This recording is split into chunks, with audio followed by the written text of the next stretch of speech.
They never show Bitcoin is the lie, sold to you as freedom that was designed to steal your wealth.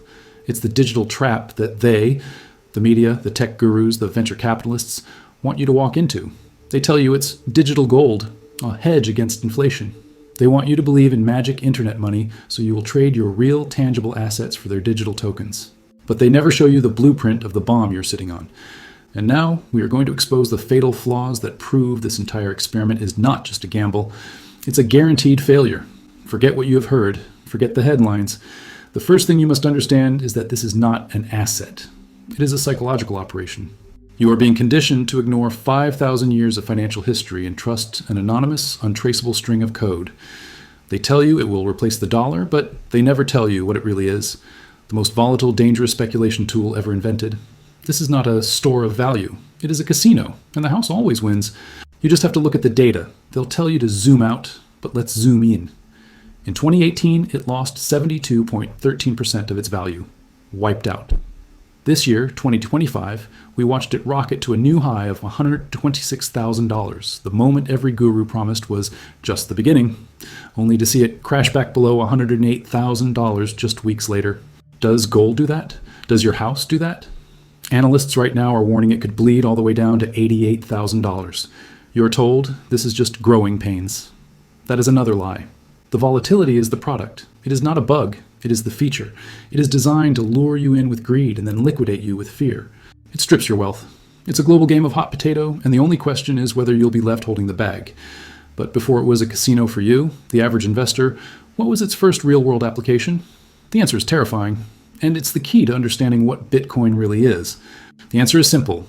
Bitcoin's first true product-market fit was crime.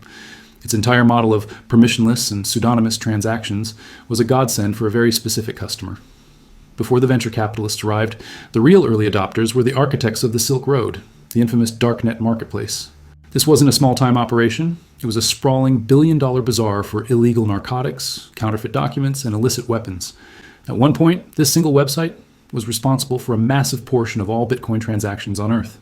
It was the use case, and from that seed, a vast shadow economy has blossomed. We're not talking about small-time tax avoidance. We're talking about an illicit financial network that, according to a 2025 TRM Labs report, saw $45 billion in illicit volume in 2024 alone. Let me repeat that. $45 billion. That is the GDP of a small country dedicated to sanctions evasion, terrorist financing, and most of all, industrial-scale scams. This criminal ecosystem is not a bug in the system. It is a direct consequence of its design. Take the case of Bitcoin Fog, a mixer service that ran for 10 years. Its sole purpose was to launder dirty money. It processed 1.2 million Bitcoin, worth over $400 million at the time, for darknet markets, identity thieves, and child exploitation rings. The operator, Roman Sterlingoff, was finally sentenced in 2024, but the model he proved is now everywhere. This is the system you are told to trust your life savings to. A system where North Korean hackers can steal $1.34 billion in a single year, as they did in 2024, to fund a rogue nuclear state. A system where 33% of all illicit volume is linked directly to sanctioned entities. When you buy Bitcoin, you are not opting out of a corrupt system. You are entering a lawless one, providing the exit liquidity for the very criminals who built it. And the most terrifying part isn't even the crime.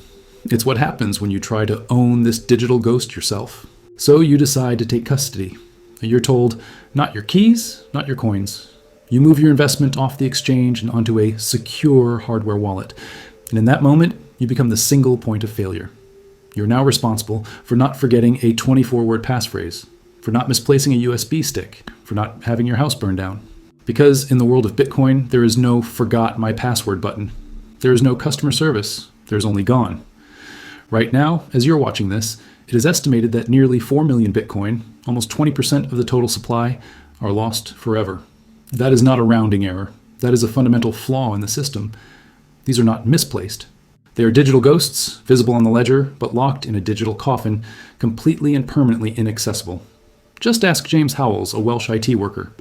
In 2013, he accidentally threw away a hard drive. On that drive were the private keys to 8,000 Bitcoin. As of this year, he is still trying to get permission to excavate the Newport landfill, believing his fortune, worth hundreds of millions, is buried under 200,000 tons of rubbish. That is the reality of digital property. It can be thrown in the bin with the week's leftovers, and the system is just as unforgiving. If you send your money to the wrong address, a single mistyped character in a 34-character string, it is gone. Irreversible. Vanished with a click. There is no bank to call for a chargeback. You've just made a donation to a stranger you'll never meet. Even the law doesn't consider it real property. In a landmark U.S. court case, Sadagatpour versus Lemonade Insurance, the court ruled that the theft of cryptocurrency was not a direct physical loss. Why? Because in the eyes of the law, it does not have a material existence, nor is it perceptible to the sense of touch. It is, legally, a ghost. This is the asset they tell you to trust. This isn't a new story. You are just watching a high-speed digital version of a very old playbook. The only difference is, this time, the collapse will be total. Let's look at the Roman Empire. Their wealth was not built on code, it was built on metal. The denarius, introduced under Augustus around 15 BCE, was the dollar of its day. And for good reason, it was 95% to 98% pure silver. It was confidence, minted into a disc you could hold in your hand. But empires get greedy. They have wars to fight, bureaucracies to fund, and populations to appease. And when spending outpaces income, leaders have two choices: raise taxes or cheat. The Roman emperors chose to cheat. They began to debase the currency, rotting the coin from within. It was a slow, insidious process. By the reign of Marcus Aurelius, the denarius was already down to 75% silver. By 215 AD, the Emperor Caracalla introduced the Antoninianus, a coin valued at 2 denarii, but containing only 1.5 times the silver, a blatant, state-sponsored fraud. Then came the crisis of the 3rd century, and the system fell apart. By 265 AD, the coins were a sick joke. They contained just 5% silver, and in some cases, as little as 0.5%. They were little more than bronze cores with a thin coating of silver, as one historian puts it, that quickly wore off to reveal the poor quality underneath. The result? Predictable. Hyperinflation. Prices across the empire skyrocketed by 1,000%. But here's the crucial lesson you must understand. A Roman citizen holding that worthless copper-filled coin in 270 AD was still holding something. He held a botched, trashy bit of metal, but it was metal. It had a melt value. It had a physical, tangible, intrinsic reality. Even in its complete and total failure, the debased denarius was not nothing. It was a broken promise you could still hold. When Bitcoin fails, when the power cuts out, when the consensus breaks, when the last buyer disappears, what will you be holding? Not a debased asset. You will be holding a password to a digital void. You will be holding absolutely nothing. This story of a debasement, of cheating, is only one way to destroy a currency. The Spanish Empire provides us with another, even more telling lesson. The Romans failed by diluting their metal. The Spanish failed by finding too much of it. In 1545, high in the Andes in modern-day Bolivia, a Spanish prospector stumbled upon a mountain. But this was not just any mountain. This was Cerro Rico, the rich mountain of Potosi. What they had found was the single richest source of silver in human history. The numbers are staggering. They defy comprehension. Between the 16th and 18th centuries, it is estimated that 80% of the entire world's silver supply poured out of this one mountain. We're talking about 60,000 tons of pure silver, extracted through a brutal system of forced labor that killed millions. This unprecedented flood of metal was shipped to Europe, and it broke the continent's economy. This was the price revolution. With so much new silver, so much new money, chasing the same amount of goods, prices across Europe skyrocketed. They rose roughly sixfold over 150 years. Spain, the nation that owned the money fountain, was paradoxically the worst hit. Its own industries collapsed, unable to compete with foreign goods that were suddenly cheap by comparison. Spain drowned in its own treasure, its economic vitality sapped, as it imported everything and produced nothing. But here is the lesson you must burn into your mind. What was this silver, this agent of inflation? It was minted into a coin, the Real de Ocho, the piece of 8. This coin contained 27.468 grams of 93% pure silver. And because its tangible value was so high and so consistent, it became the world's first global currency. It was legal tender in the United States until 1857. It was the most trusted coin in China. Do you see the irony? The very thing that caused catastrophic inflation in Spain became the world's most trusted asset, because it was real.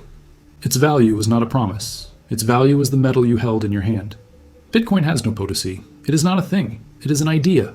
When the Spanish silver flood diluted value, the coin itself was still valuable. When the Bitcoin system breaks, its value will not be diluted. It will be deleted.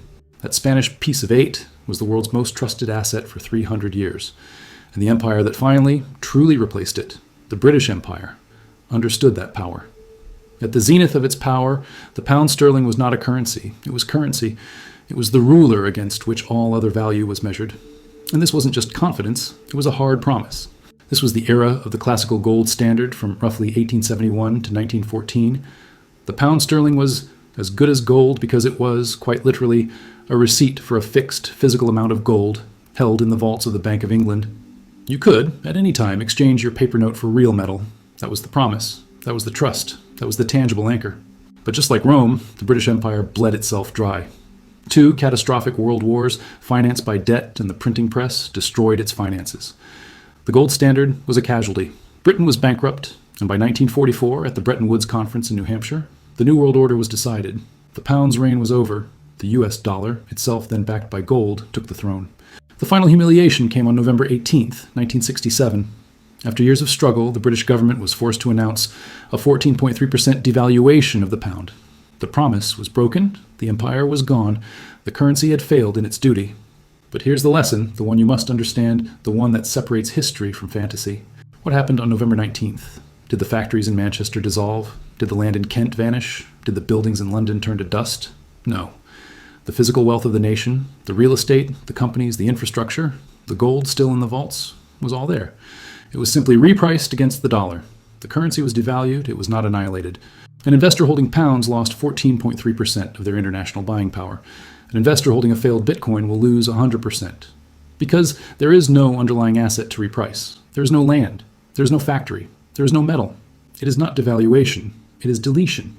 And the key to that deletion is held by a ghost. And this brings us to the ghost, the architect of this entire system. The anonymous entity known only as Satoshi Nakamoto. This is the central, fatal flaw that makes Bitcoin a system of absolute, terrifying trust, not trustlessness. You see, we are told Bitcoin is decentralized, that no one controls it. This is the most sophisticated lie of the entire enterprise. Through painstaking blockchain analysis, researchers like Sergio Damian Lerner have identified what is known as the Potoshi pattern. It is a unique digital fingerprint, a mining signature left in the earliest blocks, proving that one single entity was mining on an industrial scale from day one. This entity, this ghost, was not using the public software they gave to everyone else. Analysis shows they were using a custom, multi-threaded mining program to secure an enormous advantage. And the scale of this advantage is the kill switch that hangs over the entire market every single day. That Potoshi stash is estimated to be 1.1 million Bitcoin. Let that number sink in. One person, or one group, whose identity is a complete mystery, personally controls nearly 5% of the total future supply of this decentralized asset. At current prices, that is a fortune of over $100 billion. These 1.1 million coins have never moved. They sit in a series of wallets, a digital sword of Damocles, silent. You may hate the central bankers, but at least you know their names. You can see the face of the Federal Reserve Chairman. He has to testify. He has accountability. Who is Satoshi? We have no idea, and that is the terrifying truth. The decentralized financial revolution you were sold is ultimately controlled by an anonymous founder with a secret stash large enough to single-handedly crash the entire market to zero at any second he chooses. He holds the deletion key. The entire system is built on the hope that this one ghost never, ever wakes up. So you are left with a choice. You can place your trust in this anonymous ghost. You can place your trust in a 1.1 million coin kill switch held by an unknown entity. You can trust in a digital ghost that vanishes with a forgotten password, a system whose primary utility, as we've seen, is a $45 billion criminal economy. You can trust in something that, by its very design, can be deleted from existence. Or you can trust in reality. You can trust in gold, an element forged in a supernova. It has a 5,000-year history as a store of value. It is not digital, it is physical. It has intrinsic value. It is in the electronics you are using to watch this. It is in medicine. And it is the ultimate anchor of wealth. You can hold it in your hand. You can trust in silver, not just a store of value, but one of the most critical industrial commodities on Earth. It is essential for solar panels, for electric vehicles, for everything our modern world is built upon. Its value isn't based on a white paper, it's based on physics. You can trust in rare earth metals, the true, irreplaceable bedrock of our entire technological civilization. Without them, there are no smartphones, no advanced defense systems, no green technology. Their value is not speculative, it is fundamental. You can trust in real estate, the very ground beneath your feet, the shelter you live in, the farmland that feeds you. It is the oldest and most non-rustable asset of all. These are not beliefs. These are things. They are tangible. You cannot delete an acre of land. You cannot hack a bar of gold. Their failure state, as we saw with Rome and Britain, is devaluation, but the asset remains. The failure state of Bitcoin, as we saw with the 4 million lost coins, is annihilation. It is the void. The entire Bitcoin narrative is a lie, designed to make you trade your tangible something for their digital nothing. It is the oldest scam in history, repackaged for a new, hopeful generation. It is not the dollar's replacement. It is the biggest, most volatile, and most sophisticated scam of all time.